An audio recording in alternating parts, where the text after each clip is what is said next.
ঈদ পরবর্তী ফিরতি যাত্রা স্বস্তিদায়ক করতে অগ্রিম টিকিট গেল ২৪ মার্চ থেকে বিক্রি শুরু করেছে বাংলাদেশ রেলওয়ে। সেই ধারাবাহিকতায় আজ বিক্রি হচ্ছে ৮ এপ্রিলের অগ্রিম টিকিট। আজ শনিবার ২৯ মার্চ সকাল ৮টায় আন্তনগর ট্রেনের ফিরতি যাত্রার টিকিট বিক্রি শুরু হয়েছে। এবারও টিকিটের শতভাগই বিক্রি হচ্ছে অনলাইনে।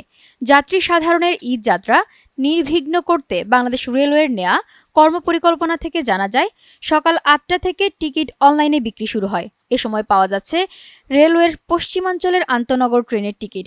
অন্যদিকে দুপুর ২টায় বিক্রি শুরু হবে পূর্বাঞ্চলের আন্তনগর ট্রেনের টিকিট। বাংলাদেশ রেলওয়ের সিদ্ধান্ত অনুযায়ী ৯ এপ্রিলের টিকিট বিক্রি করা হবে আগামীকাল ৩০ মার্চ। বরাবরের মতো এবারও আন্তনগর ট্রেনের ৭ দিনের অগ্রিম টিকিট বিশেষ ব্যবস্থায় বিক্রি করা হচ্ছে। যাত্রীদের সুবিধার্থে শতভাগ টিকিট অনলাইনে বিক্রি করা হবে।